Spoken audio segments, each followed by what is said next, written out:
do, or that we've been doing since we started the school, is we have Popcorn Thursdays. So welcome to your first of many, what we hope to be Popcorn Thursdays. It's a time for students to relax and to chill and sort of escape from the classroom environment. Many times our students will be in class and there will be a mad rush to the popcorn machine to grab popcorn for the tables and run back into the classroom. So every Thursday, we try to accommodate your schedules, but every Thursday there is popcorn in the building for a certain hour and a half that you can come and go. So this is our first of many. Hopefully you guys received your buckets of popcorn for us to sort of symbolize our first Popcorn Thursday together. I am Dean Sandifer along with Dean Avaltroni. We normally throughout the program will be meeting with you guys for one-on-one meetings and small group meetings to sort of get your pulse of the school and how your experience is. One of the things that you'll quickly realize is that we value students' input. We have made many of the changes to our program solely based on the feedback of you and the students in the program. So we welcome your feedback. This may be a little unconventional or untraditional than what you're accustomed to. Many of you may not have known your deans in your previous programs. That's not the case with us. We know our students very well and meet with them on a regular basis to just to gauge what your experience is like. So with that said, today's Popcorn Thursday is very informal. So as you have questions, you can throw them in the chat box. I know that Instagram, we have a few questions from Instagram that we have to address, but today is very informal. You'll quickly realize that Dean Avaltroni and myself are very informal in our approach and nothing is off limits for us to talk about. So if you want to ask a question, you can do it in the chat box. If you want to unmute yourself, if that's possible, feel free to unmute yourself and to engage us in a conversation. I'll let Dean Avaltroni say a few words and then we'll get started.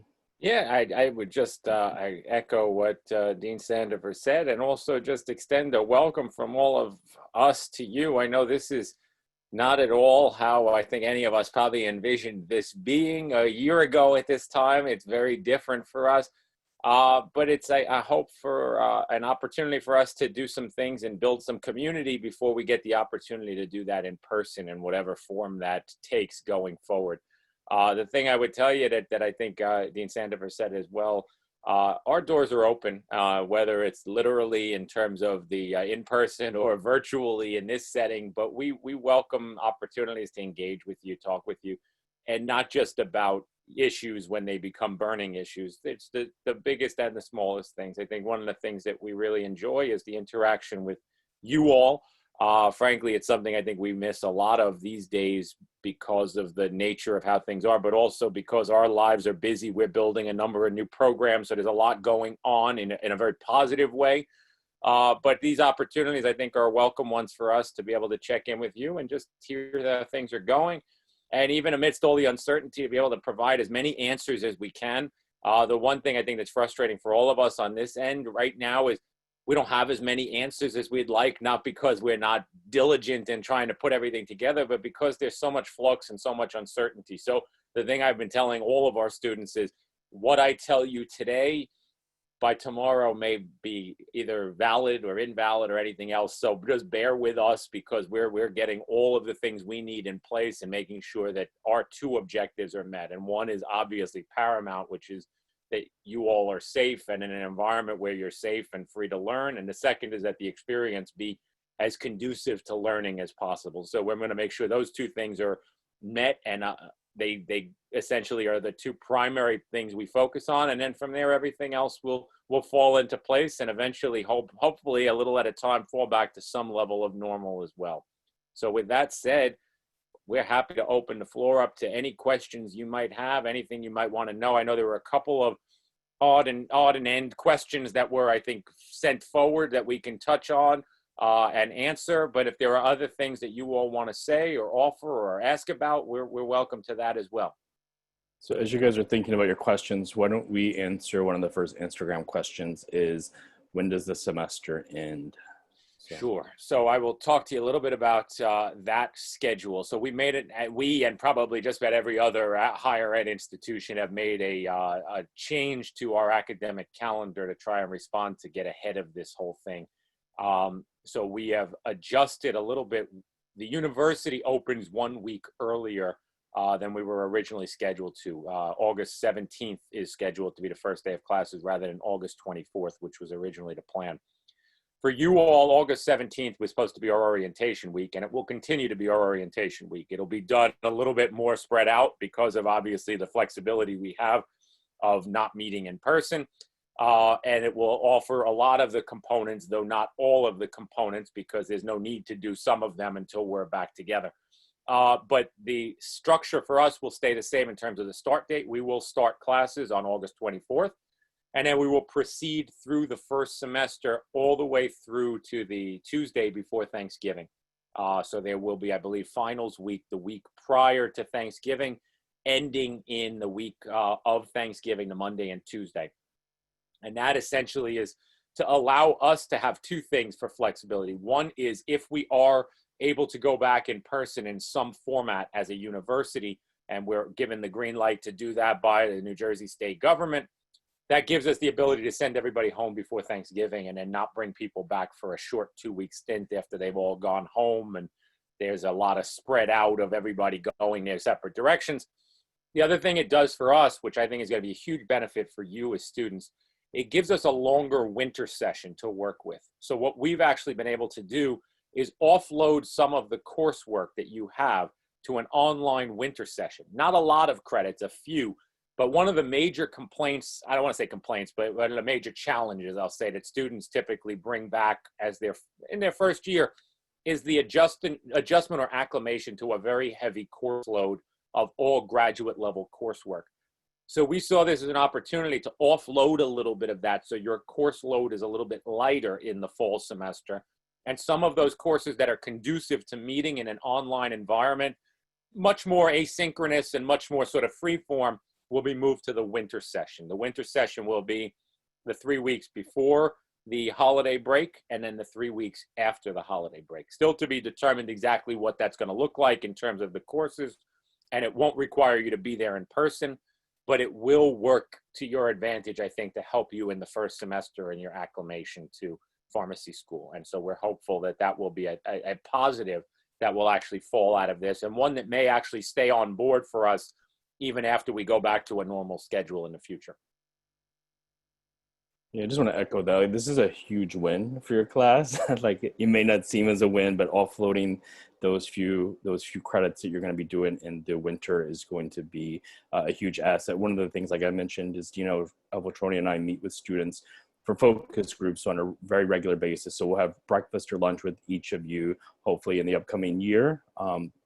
And one of the things that we've heard is students, as they're adjusting, it would be nice to have fewer credits their first semester. So this is giving you that flexibility. So I think that this is a pilot because I think that this is a great system and a great opportunity for us to help first year students transition. Because as you transition from, I mean, some of you undergraduate degrees, some of you coming in with prerequisites, this is a rigorous program. So it's going to be challenging. Your first semester, you're going to meet lots of challenges. You're going to be learning to adapt to a lot of different learning styles and teaching styles. And so this is really, while it may not seem to be the best or what you had anticipated, this is a huge, huge win for your cohort in the sense of the dispersing of credit hours.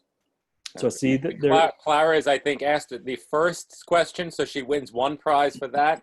And she wins a second prize for the most difficult question, because I'll take this one. The question is, I know it might be too soon to tell, but from 9/8 on, which is when we're supposed to be back as the university had put out its correspondence, past that point is where we're going to be looking to go back.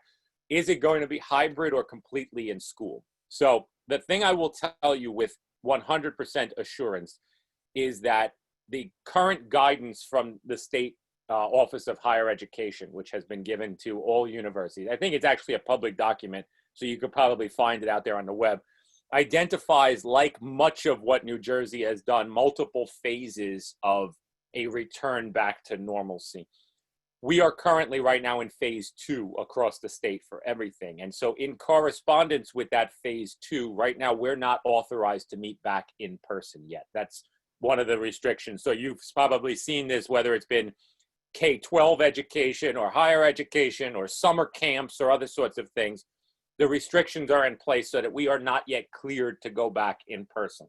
When we get to phase 3, which I do expect will probably happen later this summer, although the governor did freeze the move to new phases at the current paradigm right now because he was concerned about certain things and concerned about some of the large scale increases that are showing in other states and so on and so forth. So we don't know anything yet, but phase 3 allows for some in-person interactions.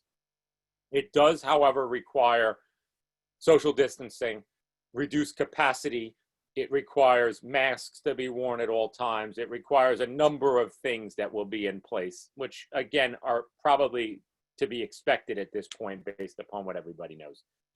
So with that challenge, we're trying to navigate what that will look like and what it will look like from a standpoint of the hybrid version, any in-person things that we can deliver, and any things that we would need to be able to deliver in an online fashion. So what I will tell you, to give you some, I think, very positive reassurance, the feedback from our existing students, and you could talk to them about this in other sessions that we have throughout the summer on our move to online, was overwhelmingly and enthusiastically positive. Maybe even a little too much so, because I think people were so excited by the prospect of being able to do this and the fact that it worked so well that we were sort of surprised, because we said, like, don't you guys want to come back? And they were like, let's keep going, you know. And I think that's a good thing and a testament to the fact that as you adjust in, the transition will not be a great one. We have a very dynamic faculty. It's not a traditional faculty in the sense of people who have only known how to teach with a chalkboard and lectures. And so I think the environment has been very seamless in terms of the transition. So we know for a fact that there will be online components. That's a guarantee. There's going to not be the ability, by definition of the state's restrictions, to be back fully with everybody at once. Whether that looks like some small group opportunities to meet in person throughout the semester, whether it means having access to the building but having most of the learning occurring online, what that looks like, we're still waiting for guidance from the state to give the green light. But what I will tell you is we have multiple plans in place that we will deploy based upon what is allowed, but also, as I said, what we feel keeps everybody in the community the safest. That includes you all as students. That also includes our faculty and staff. And it includes your families as well, because I know that there are obviously many concerns, and it's no secret at this point that most of you all in your age group and demographic, without any underlying conditions, are fairly low risk. That being said, many of you live with, care for, are close to in proximity, and have need to be close to people who are maybe much higher risk. And so we understand that it's not as simple as saying, well, because you're in a demographic that doesn't seem to be affected, we'll just go on business as usual, because I don't think that's fair to you. I don't think it's fair to the faculty who are probably in a different risk group. And I certainly don't think it's fair to those that you live with and that you are close to, and so on and so forth. So we're navigating all of that, and we will take it all into consideration before we make any decisions. The only thing I will tell you with certainty is that there is an assumption right now, and it's one that will not deviate, that much of, if not all of your learning for the fall semester will be occurring online. So that's just to be expected. I think one of the things that normally happens in the first year is the building of a lot of relationships. So typically in our first year students, that's where you form your study groups. If you remember, if you were on a tour and Pete was giving you a tour, or whether it was in person or digitally, some of our classrooms are set up in big circular tables. So normally people sit at the same table for their 4 years. It's much like high school or college. Like you sort of stake your claim in your seat, and that becomes your group for a while. So what we've done is we've intentionally designed a lot of opportunities for you guys to engage with each other. So it's really important that you guys are engaged in orientation, you're engaged in these meetings. Once we begin to build our co-curricular programming and invite you to those initiatives throughout the first semester, it is really critically important that you begin to work with each other. You'll be put into groups in the classroom, but like take it upon yourselves to engage in platforms such as these. While I consider these in-person initiatives. I see you, many of us are real time, though it's in a virtual format. So take advantage of those as you see them coming up in the fall semester. In one of my classes, I will be introducing you guys to our co-curricular pathways. I'm sure you've heard from Mitchell and Teresa sort of what co-curricular programming looks like for us, but we know that your first semester and your first year is also about building relationships amongst yourself. And so we will take it upon ourselves to make sure that we are engaging you. Just, if I can encourage you a little bit, just take advantage of that engagement. You're going to need that, especially once we come back in person. You're going to need to have formed some of those relationships early on. So please take advantage of that. Questions that you may have? Yeah, or any follow up on that? I know that was we threw the 10-pound flour bag at everybody, but I'm happy to answer any follow ups or anything else you've got on that.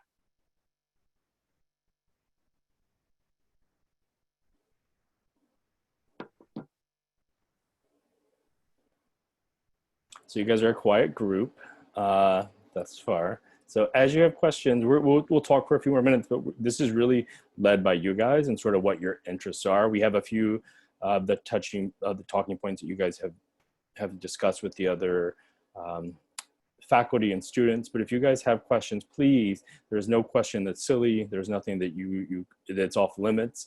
Please ask. Chances are if you have the question, someone else does also. And you'll quickly learn when we have meetings with you guys, they're all student focused. And so we don't hide behind a secret wall or secret curtain. If we have the information, we're happy to share it with you. It's not something that we're holding away from you. So as you have questions, please let us know. There's a question that just came in, is what software do we use to take exams? So go ahead. No, go ahead. Want me to take, I can answer. So the question about exams.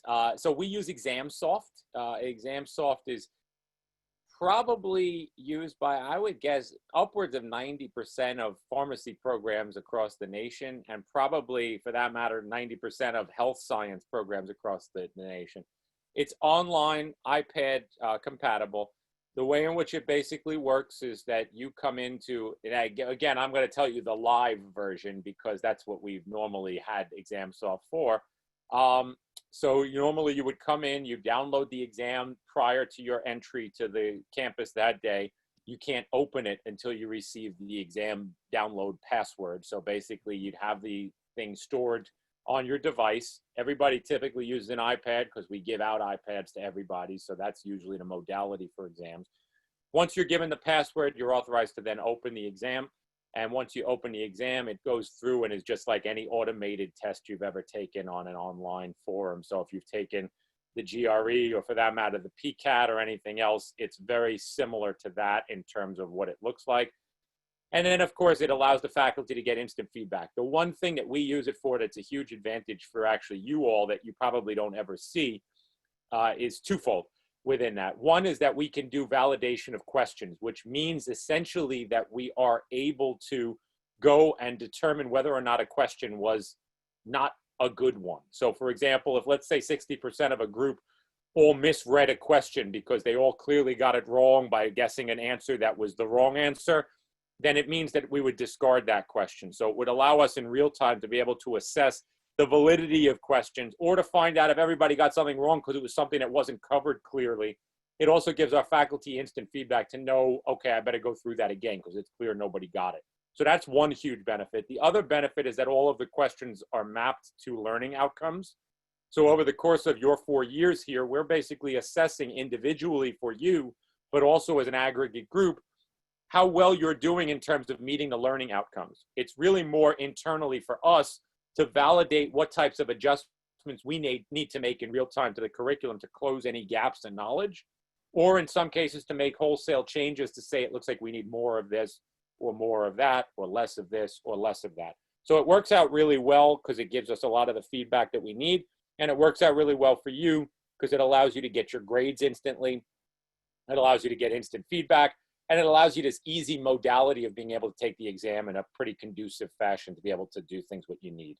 So those are some details there. I see there's a few other questions that came in. The first one, was just, I think, to me, can you tell us when we will know our financial information? Chad, I don't know if you want to touch on that at all, or if you want me to take that, or. You can take it if you want. Sure. Sure. So the financial information is sort of comes in pieces depending upon how far along you are in terms of applying for loans or for other things. We have, I'm sure most of you know, Pete Buchner, who you've probably worked with, who's our financial affairs counselor. He's the best person to reach out to find out exactly where the status is of loans or grants or other things that you may or may not have applied for. So I would urge you, if you have questions of anything financial, to reach out to him, but don't be surprised if certain things are not there yet, simply because everybody has obviously been admitted at a different time. Everybody's completed documentation at a different time. And I do know for a fact that institutionally, both internally, but more so within the federal government and the loan system, there have been some pretty significant delays as a result of shutdowns that have happened that have moved everything back. If you've seen what's happened since they've reopened the Motor Vehicle Commission in New Jersey, you know that 3 months of people who were supposed to go all went online the same day, and that was a catastrophic event. It's been similar in a lot of these fashions, that there's been a big backlog. So I would urge you to speak to him, but don't be surprised if there have been some delays. It will not affect anything that you're going to need to get in terms of your status here. Just to kind of feed off on another question there, I see, when will tuition information be available? So the tuition information should be going live onto the website. It gets approved at the June Board of Trustees meeting, and then it's published shortly thereafter. So it should be up, if not already, very soon. There's been no tuition increase from year to year for any of our students, both pharmacy students as well as students at the entire institution. So whatever the flat tuition is that you see there listed will be your tuition for the incoming year as well. There may be slight adjustments to fees. Those tend to float a little bit depending upon a lot of different circumstances, but the actual tuition itself will be flat. So if it's, I think, was somewhere in the order of $39,600. I don't remember the exact dollar value, but whatever that number is published for 1920 in terms of that tuition, it will be again for 2021. And as you, just to go back with the financial questions, as you have questions about your financial standing, please reach out to Pete. Like Dean Avaltroni said, he can also jump on a Zoom call with you if that's easier and walk you through certain steps. So don't hesitate to reach out to him at any point. So another question that came out about Web Advisor and Web Canvas. So on July 22nd, you guys are set to do a technology session where you're going to be reviewing some of those technology pieces, along with some apps and so forth that you'll be using throughout your first year and your 4 years with us. So that information is coming. You should relatively soon, if not already, should be able to use your email address and your login to log into Web Advisor. Chances are you won't be seeing anything at this point. Another question that came up was about scheduling. So yes, we are in the process of designing schedules. But like Dean Avaltroni said earlier, we're in such a, we're in limbo a bit because we don't know exactly what's happening. So we're hesitant to release schedules and then everyone say, well, that's not my schedule. So we want to make sure that we have the most comprehensive information possible before we release it. Chances are you will receive your schedule and that all your dates and times will be noted as to be determined. So for the first 3 weeks, you're going to be to be determined. Chances are you will receive prior to your first week, prior to orientation, you will get a schedule of what your first few weeks look like. But that may look very differently on week 4 when we're back in person. If we're not in person, that schedule may adjust. So we're hesitant to give you anything at this point with solidified date, time, location, because we don't know where we're going to be, but be patient on that. We have a temporary schedule built that we think is probably going to be the best schedule for everyone. But again, we're hesitant to release that. If you have personal questions regarding the schedule, feel free to reach out to me, to Tracy. Any of us are happy to answer individual questions. I know a few people have reached out to me already. I'm happy to work with you to sort of give you as much information as I can and make your transition into the program as easy as possible. But the schedule is one of those pieces that it's going to come along. It's it's not going to come along probably in the quickness that you would prefer. So the one thing I would say, just to go with that, is that as far as schedules go, we will block synchronous times for courses, meaning times that will be held, what you will be meeting. But that may mean that the meeting may be virtual in a sense like this, or it may mean in person, or it may mean a combination of the two. So the reason we can't go with a release for a schedule yet is because, again, we don't know what the modalities will be fully. That being said, what I could tell you with good certainty is that the synchronous times will be from Monday through Thursday. Fridays will likely not have classes, which is typical. That's not different this semester from others. We've found that that is a working schedule that works for our students, both to meet their needs in terms of things like work or experiences.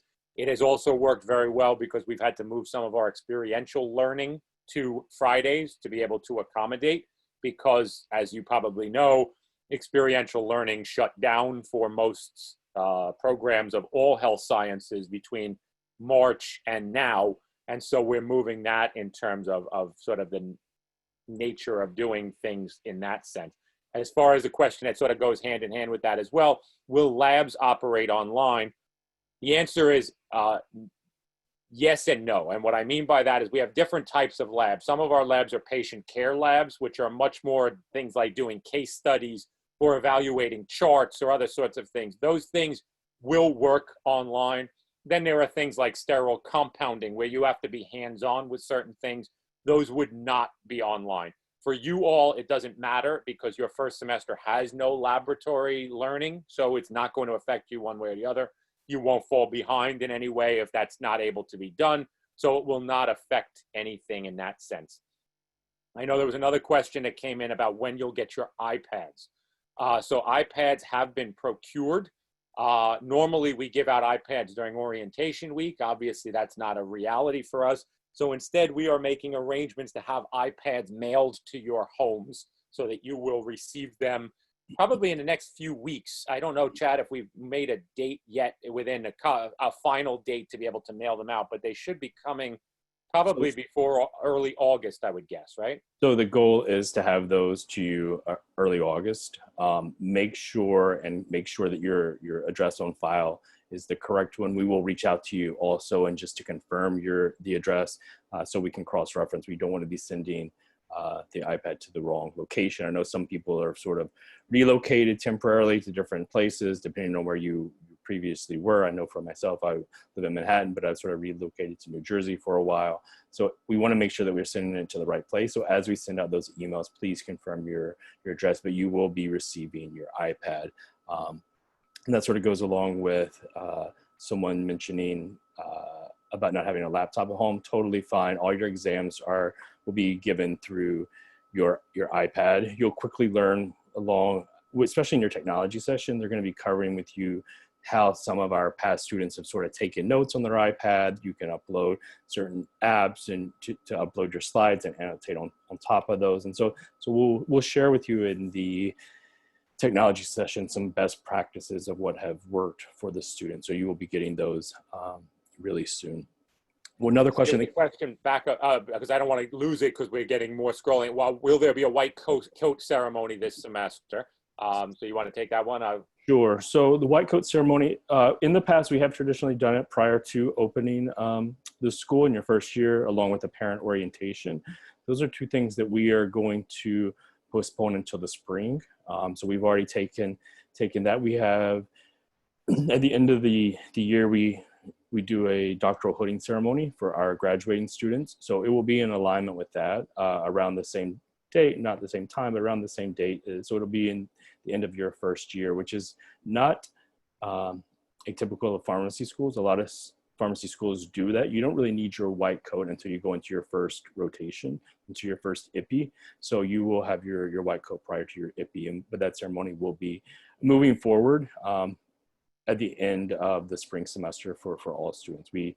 This is not something that we planned initially, but we actually think it's a really good idea to sort of to hold off into your first year until that ceremony occurs. So I see there's a question of, are we coming back to school in September? So we did cover that in some detail at the very beginning. So I'll give you kind of a brief synopsis of what we talked about. We also, I think, have captured this session here and recorded. So there's a possibility. I don't know, Trish, are we planning on making it available, or? We can, if someone wants access to this, we So can. I'll give you a brief synopsis. The essential question that we're trying to work out is exactly what we are allowed to do within the confines of the New Jersey state government and the laws therein, and then to protect, obviously, student and faculty and then family safety. So we're trying to navigate what that looks like. The thing I would say that sort of ties it all up is that if there is a return in any sense for some in-person learning, it would be limited largely by the restrictions that have been put in place from the state government. So in other words, there are some things that they have said that are not allowed and some things that are, and of the things that are not allowed, large gatherings of the entire cohort would clearly be on that list. So it would look likely, if we were going to be doing things, that we're going to have a lot of the components will be online. A lot of them will be met using technology. And then there may be some components that we're looking at to incorporate potentially as in-person learning to go along with that. We also are hopeful that there will be access to the facility for the purposes of learning, which again, we're working through and have to work out the details of, because as I mentioned to the group, the state currently would prohibit that and the phase that we're in, and we're hopeful that the phase will change by September. But again, we're waiting on more guidance from them. But the goal as well, and people saying, what if I don't have a laptop? Our hope would be that we would be able to make the facility accessible and that you would have access to technology and other things there as well. So that is a hopeful plan that we're trying to put in place. So one of the other questions that just came through is, our classes typically Monday through Thursday, or is that just for P1s? So that's a bit of a loaded question.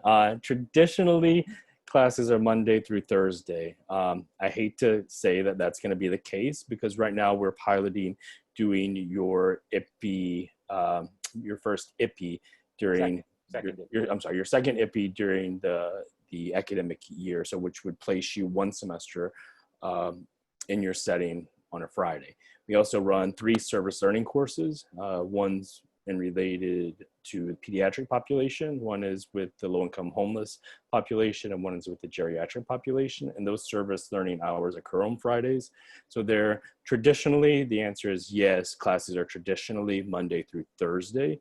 But there are semesters when you may choose to be on Fridays, or you may have to be put on a Friday based on your IPI schedule. Everything being up in the air right now, I think we're all hesitant to solidify, yes, it's Monday through Thursday at this point. But traditionally that has been the case, all but the 4th year. In your 4th year, you should expect to be at your rotation in your APPEs Monday through Friday every day.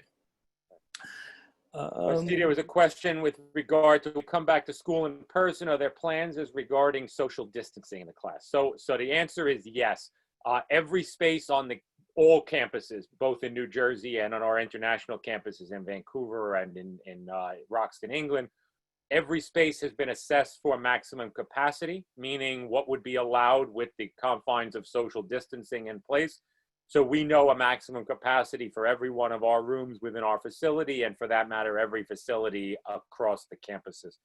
Additionally, there is a requirement, again, this is a state law for right now, that masks would be required anytime people are inside the building. So that would be another thing in place.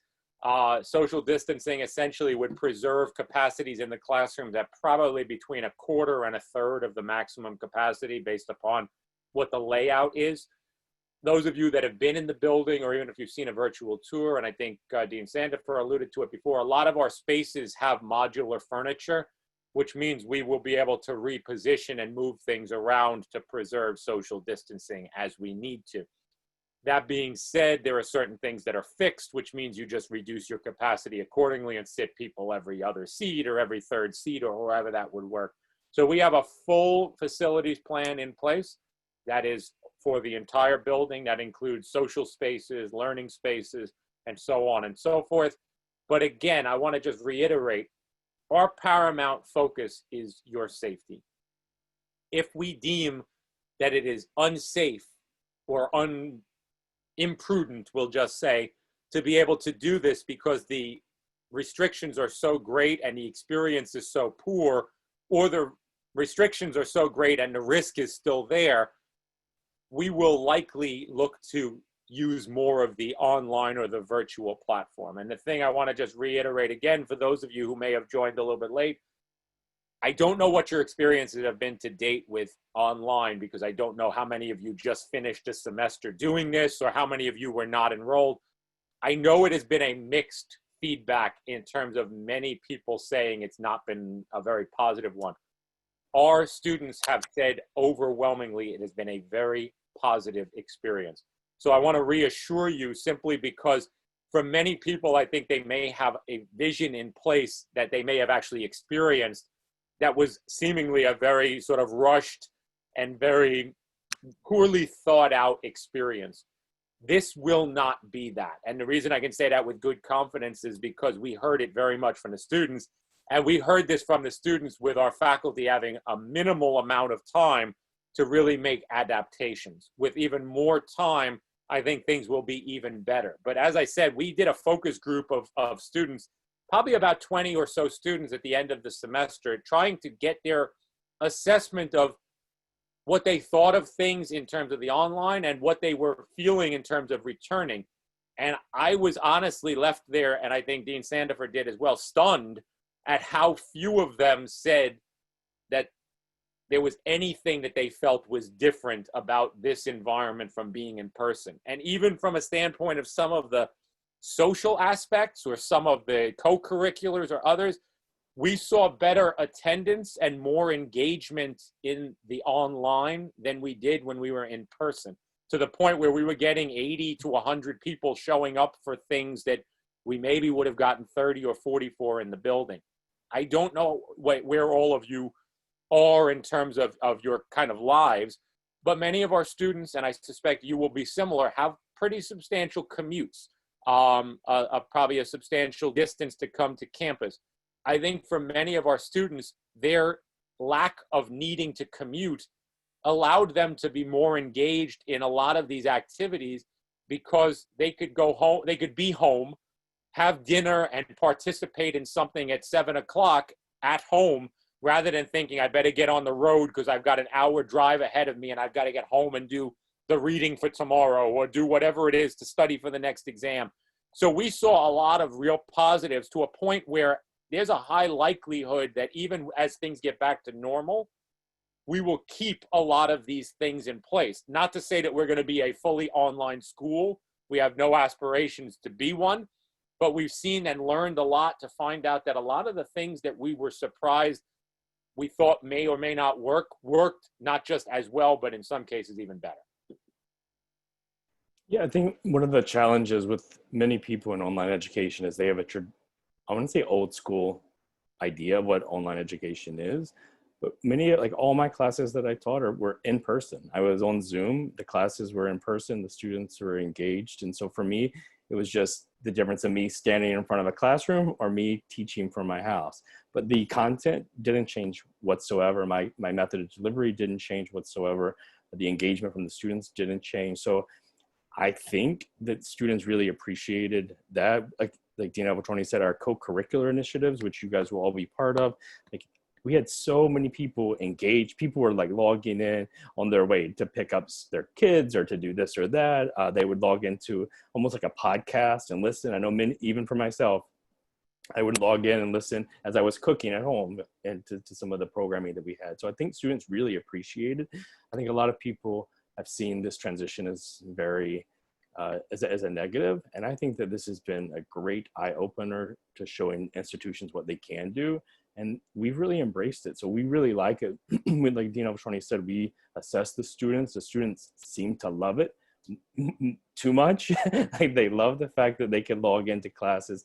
They could get their recorded lectures. They could go back and listen and annotate. So for many students, they really like this. We didn't build the program. The program wasn't built to be an online program, and we have no aspirations of being a fully online program, but adding these hybrid components were really beneficial. And I think that for your cohort in particular, it's all you're going to know. And I think I could be wrong. I don't think I'm wrong. I think you're going to really enjoy it. I think that it's going to be a really nice balance for you to have your family lives and to have a school life too. And I think that as we've been talking lately, like I think our program is a program that can fit your lifestyle.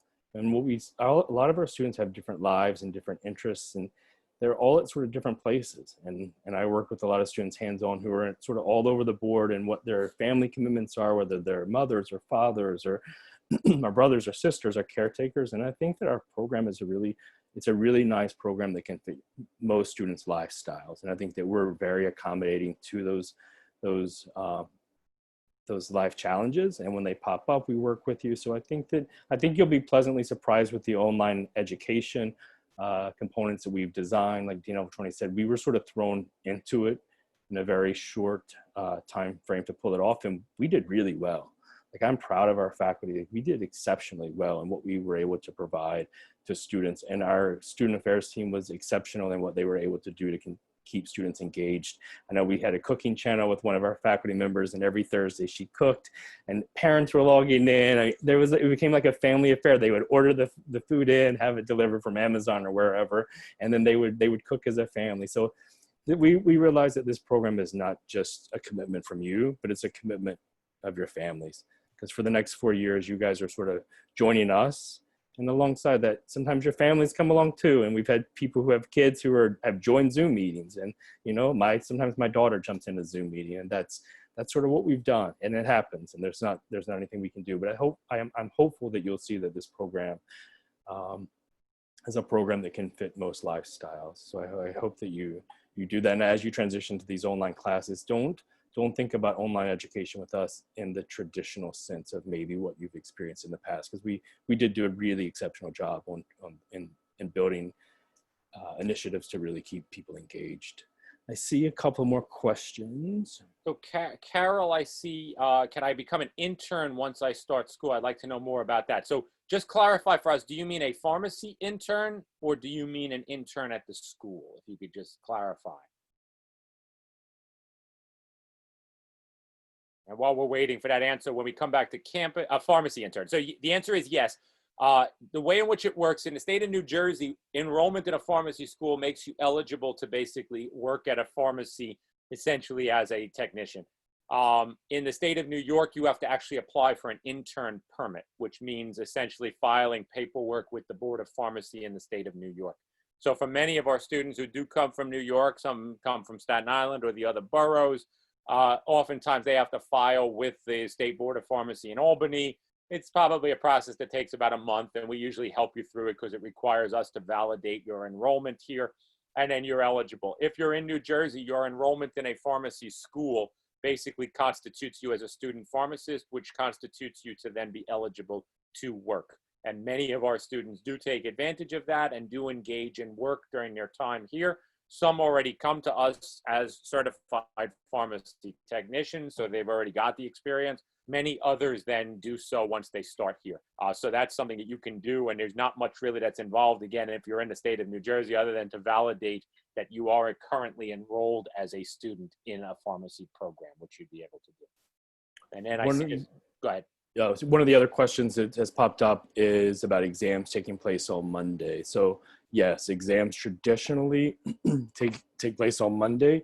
Once you enter your second year and as you enter into dual degrees, there's exams throughout the week, depending on those courses, and some of those exams we can't control, but your in-house pharmacy exams traditionally, I would say probably 90% of the time, occur on a Monday. My only piece of advice and my words of wisdom here is your first exam probably will be about week 3-ish, 3 or 4. Students think that the first 3 weeks of school are amazing. They love it. They've transitioned well. They've done, they've watched their Netflix. They've done they're working. They're doing this and that. About week 3 or 4 is your first exam. And after that, you can't keep up because you're constantly studying for an exam every week. So my only piece of advice for you is, as you enter into your first week of class, is you stay on top of your work. Otherwise, you're going to be sort of racing against the exam. And I promise you, probably 90% of you guys are going to say, yes, we remember when we were having popcorn Thursday, our first popcorn Thursday with you, and you said that. And it's such a bad habit, and many of our students never break the habit. Like, they're always racing because you have so many classes and so many hours. So please, as you enter into your first semester, don't get behind, and don't think that the first 3 weeks of school rock. Like, they're going to rock, and they're going to be great, and you're going to enjoy them, and they're going to be engaging. But after you get your first exam, like, you can't keep up. So please take advantage of those first 3 weeks. But traditionally, exams are on Monday. I think that you're going to see a few different assessments with us being online. So it may not be your traditional every Monday. There may be some things here, thrown in here or there. But traditionally, major exams do occur on Monday. There was a question about dress code. So this is my answer that I always give to students here. So this is your time to start over, right? So no one knows you. So if you have to project the person that you want to be professionally. So this is a professional program. So you get to choose. There's no dress code. I mean, in my classes, you wear a white coat, but most other classes other than labs, you come as you are. I have you wear white coats for my class because normally I have outside speakers come in. And the only reason I have you wear your white coat is because I want people to see you at your best. And so some people are like, oh, we hate wearing the white coat. But in the end, they're like, they actually enjoy it. So for my class, you wear your white coat. The other classes, unless it's lab, there's not a dress code. But just remember, this is your time to start fresh. No one knows you. No one knows your background. No one knows anything about you. So if you want to project a new image, if you want to be a new person, then this is your time to sort of start over. So I would say take full advantage of it. And I think in person, I think people notice things. I mean, we don't judge with what your dress code is, but people, I think you yourselves actually look up to those people who sort of present a professional image. I've had several students in the past who have just projected this really professional image, and their peers would be like, when I grow up, I want to be just like, and it would be one of their peers, because that person just always exemplified that professionalism. So just go into it with a fresh set of eyes, a fresh experience, and recreate yourself. This is your one time to recreate yourself if you want to, but there's no dress code. I see there was a question about becoming an intern and needing to take the pharmacy technician certification exam. So the answer is you do not need to be certified as a pharmacy technician. Being a pharmacy student is sufficient. The only thing I will tell you is if you are a certified pharmacy technician, typically the pay is higher. So it's not by any means a requirement, and most students don't, but that's typically one of the grades that they have that would be higher in a hospital or in a community pharmacy, but not a requirement. I see another question about, I'll answer quickly, are exams cumulative? Because that's a quicker one. The answer is yes and no, depending upon the course. Many exams are in terms of the final exams. Many of them are segmented. A lot of them build on material that you've already learned in previous semesters. Again, not asking you to recall questions from 4 courses ago, but most of this, the sequence of curricular courses is kind of stackable, meaning that things build on top of one another. So the thing I always tell people is that while exams themselves may not be cumulative, the knowledge is. And so a lot of times you'll be asked to recall things from previous times. And I think the way our curriculum is built, it's conducive to doing that well. But it's oftentimes requires a lot of recall from prior things. So a lot of that is course-based, and it's spelled out in all of the syllabi. Very soon, when you have access into Web Advisor and everything else, you'll be able to go in and download syllabi and see everything else. And then feeding into that, is there anything you'd advise us to do over the summer to prepare? So the answer to that is I'm sort of chuckling at that. It's get ready. The thing I would say is get your life in some semblance of sort of schedule or regimen. So the thing I think that people struggle with is they try and roll pharmacy on top of an existing full plate, right? So I think that the people who struggle with the program, and there aren't many of them, are struggling because pharmacy is piled on as an afterthought on top of an already busy life and an already full schedule. So what I would say is probably the best thing to do to prepare is to make sure that your mindset going into this has this at front and center. And I know people have lives. I get it. And I know for many of you, it's not as simple as to say, well, I'll just put this on to the side. Many of you have responsibilities for families or for jobs or other things. I think the thing is that you need to figure out what works for you in terms of your schedule, in terms of how this all fits in, and then get into a very regimented schedule from very early on so that you know what to do and you don't fall behind. Again, I think people who struggle tend to struggle because they've kind of said, well, I need to work, 30 hours a week in order to do whatever is my current lifestyle. So I'll do that. And I'll schedule this around those things, and I'll work a full Friday and a Saturday and do all my studying on Sunday night for a Monday exam. Those people tend to have a real rude awakening because they find out that you just can't juggle all of those balls. And so I think the one thing I would say is that I completely understand and empathize that all of you can't just simply put your entirety on hold to say, for 4 years, I have no other commitments, and my significant other or my family or anybody doesn't matter. That's not it at all. But what I would say is use this time now to identify what's going to be your time where you are able to get what you need done and get what you need caught up. And so I think that's one important piece. So, and I would sort of echo the same thing, but one of the things I would encourage you to do is to have a conversation with your loved ones. And so many of the students, once you get into the program and get to know me, you need to have a chat with your family, and let them know that the next 4 years, they need to give you some space.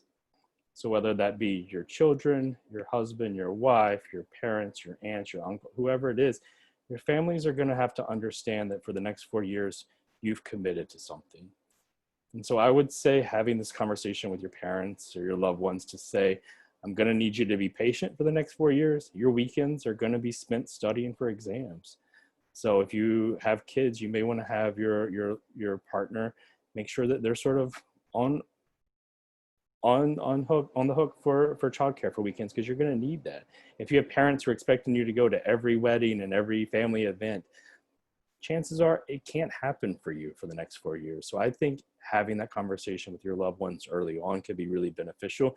We normally get the chance to have that conversation for you with your parents because we have a family orientation that we do with parents. And we may do a small session prior to the beginning of the semester with your loved ones, but we invite families or whoever wants to come into the family orientation. But that's one of the things that I encourage, just for them to be patient with you. And to understand that every family commitment that you normally could attend may not be the same case once you enter pharmacy school, because this truly is a 4-year commitment. And the days are long at times. The years go by very quickly, but the years are long. I'm sorry, the days can be long. So have that conversation with your family and sort of develop that plan. And for our students, setting time, knowing when your study time is really helpful. I know some of our previous students, I would be at the school really early and they would be there really early to get away from their family. So they had that morning time to study. So finding your study time, finding what time works for you could be really beneficial. But my only piece of advice would be to have that conversation and then to relax. Enjoy this downtime. So if you're just chilling for the summer, like enjoy it. Like don't worry about school until it starts, and really, really embrace this downtime. This is probably going to be for many of you your last free time before you become a full-time professional. And then that's a day-to-day thing. So enjoy the downtime. If you have the downtime this summer, really embrace it. Yeah.